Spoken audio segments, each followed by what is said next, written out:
Hello, I'm Kurt Wewer, executive chef and owner with Central PA Chef Consultants, and I'm here to make our mushroom, fennel, onion, and Asiago crostata with you today on Mushroom Day at the 2021 Pennsylvania Farm Show.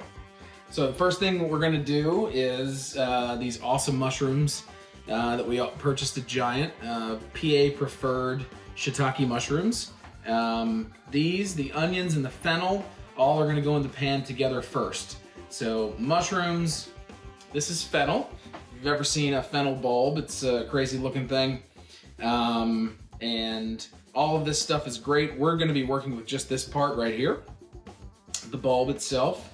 All this stuff is great to save. We use these in the restaurants for garnish. Tastes a little bit like licorice. It's not too strong in licorice flavor, but it's pretty good. The first thing we're going to do is take this and take the tops off. And I always take these and save them. Like I was saying, for different things. This is my trash bowl, if you will, and we'll save that for use for later. And in the recipe, it's half of a fennel bulb. So we'll take your fennel bulb and cut it right in half, and then we take the center of it out, the root portion of it out, just like this. We also save that. And then we're gonna cut this nice and thin. As thin as you can do it. Just remember that the thicker you cut it, the longer it's gonna take to cook, okay? So there is the fennel, and then we've got these mushrooms. Slice these down. Save that. Slice this down. We're looking for about 8 ounces of mushrooms, and a nice fresh mushroom that you would find on the shelf at Giant would be pretty heavy. So this is about 8 ounces. We'll just chop them up roughly. Okay. So we've got our mushrooms and our fennel, and then we've got a red onion. And usually I call for, in that recipe, a medium red onion. This is pretty large, so we're actually going to cut it down to about that size. And this is what we call a julienne. We're going to cut it down into strips. And those strips, as well as the mushrooms and the fennel, are going to go into this pan. So whatever kind of pan you have, non-stick, or this is a carbon steel pan like we use in the restaurants, they work really well. Carbon steel pan, and we've got about a tablespoon of butter that we're going to add into that pan and start to get it melted. We've got mushrooms, fennel, and onion. These are things that almost every Giant carries, and you shouldn't have a problem finding them. But if you did, you could always replace, substitute with whatever you needed to. These are oyster mushrooms, but shiitake would work well, as well as just your standard white button. If you had some fun wild mushrooms, which are my favorite, like chanterelle or maitake, or chicken of the woods or something like that, that would work really well. If you had some dried mushrooms, you could always rehydrate them before you made this recipe. But fresh works best, and the best part about PA is that we've got the mushroom capital of the world, about an hour and a half from Central PA down towards Philly, and you can get pretty much any kind of mushroom you can think of down there for use in this recipe. So the first thing we're going to do is actually take this fennel and get that in the pan. The fennel is the hardest thing and the longest cook with this recipe. So we're going to make sure that this gets cooked first and longest. We get that going first. And then the mushrooms themselves actually do take a decent amount of time to release all their moisture. So the mushrooms go in the pan with the fennel. They are softer than the fennel, which is a little bit counterintuitive, but they take a long period of time to release their moisture. So we're going to put them in the pan with the fennel. We're going to take the heat up to the medium-high, I believe it says on the recipe. and start to get those sauteing. And while those are sauteing, we have our herbs. We've got some great herbs that I picked up at Giant today. These are, we've got parsley, flat leaf Italian parsley, and thyme. Thyme is one of those ones that you're just gonna hold the end and pull the small little leaves right off. Just like that. We're looking for about a tablespoon. And the tips are tender and they work really well. Any of the stem though, we want to get rid of.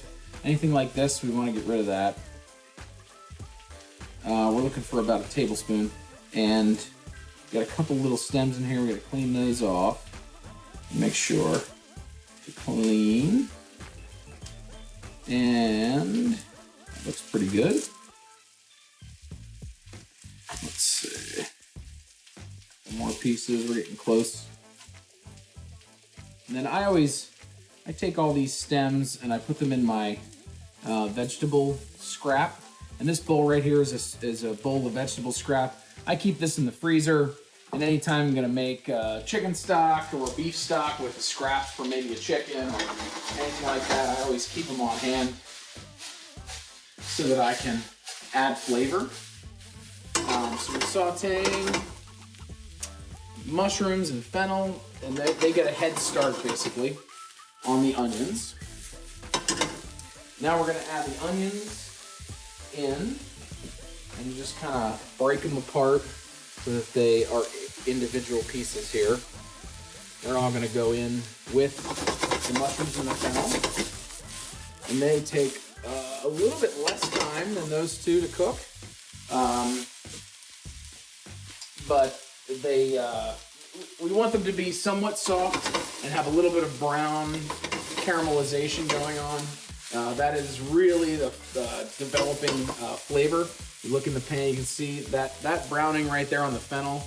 That flavor right there is better than any just plain old fennel bulb that you're gonna have, or sauteed vegetable or anything like that.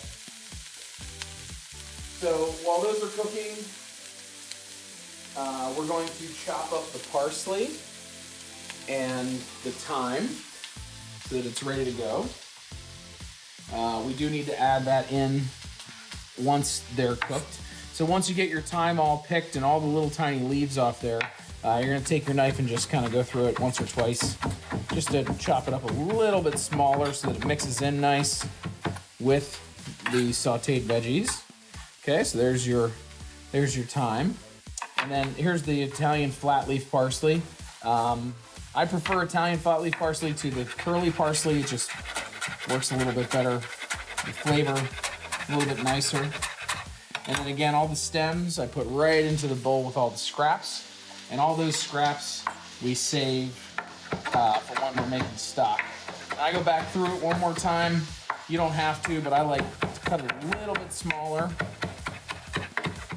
You could replace these herbs with anything you like. If you want to put basil in here and maybe some garlic, you could go that route. Even dill would work, or savory would be nice. Sage would be a cool herb to add into this. But I really like these herbs, specifically parsley and thyme, with the Asiago cheese that's going to go in here a little bit later. So we're gonna use those. At this point, we've got some nice caramelization, and most of these herbs are ready to go in. The vegetables, you can see, are starting to cook down and get somewhat soft.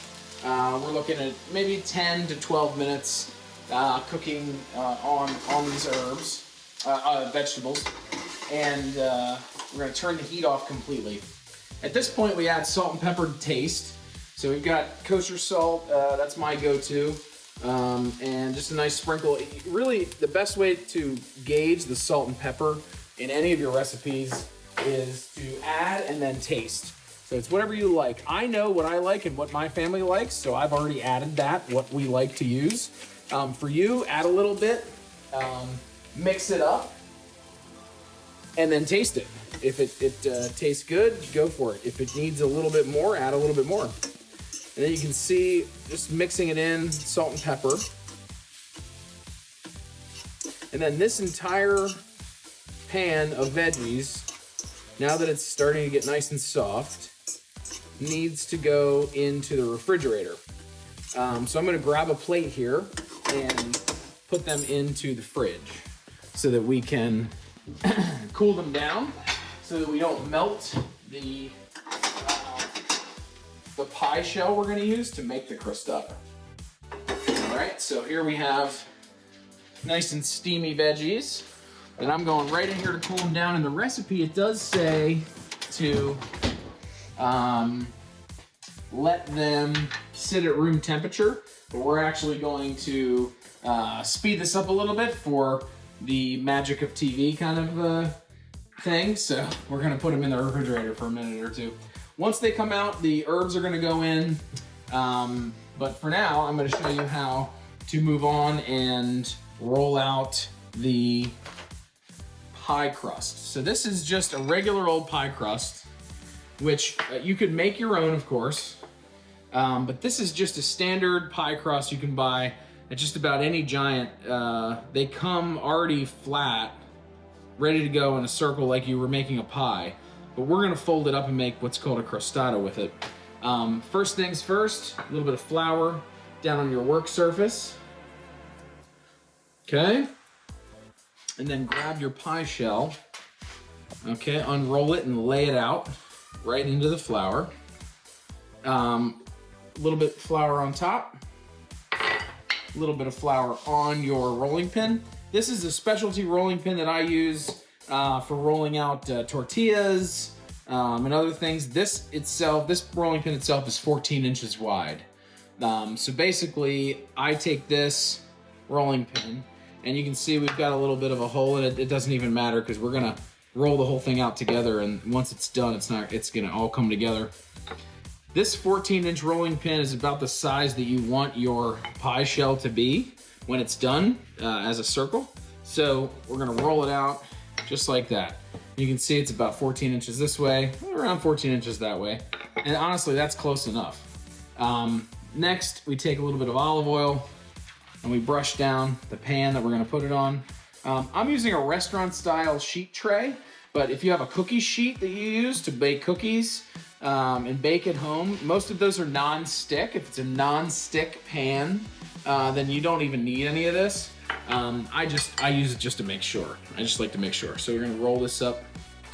And you see we've got these little cracks and things like that in it. Doesn't even matter. We're gonna take it, we pull that, and just press it in. Just press it right in like that. Okay, and so here is the crostata shell. So this is the pie dough. I'm gonna grab the filling, which is the mushrooms.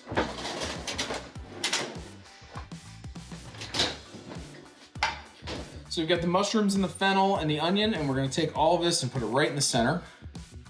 You can see it's a little bit cooler than it was, not crazy hot, where it's going to actually melt the pie dough. Now that this is in there, we take our thyme and our parsley. It's about a tablespoon of each. Mix it up together, right on top. Then we've got our Asiago cheese. We're gonna add that and save just a little bit of the Asiago for the outside of the shell. So mix all that in. And then this part, don't be intimidated. Just do it however you want. See, I just big fold like this, and then another fold, and another fold, and another fold. It doesn't even matter. You just fold it over. It doesn't have to be pretty. Basically, what you want to make sure is that you fold over the majority of your pie crust onto the filling. And then this is what is the crostata. It's like an open-faced pie. So there is your crostata. And then of course we have a little bit of water in this bowl, and we've got an egg, and we're gonna, a little bit of water, a little bit of egg, and we need a fork.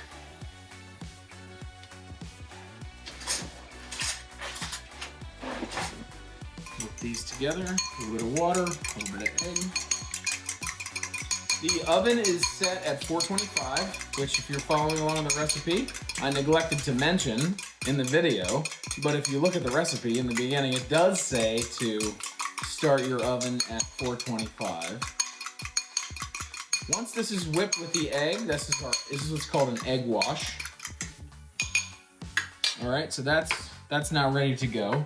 We take our brush, we brush the crostata shell all around.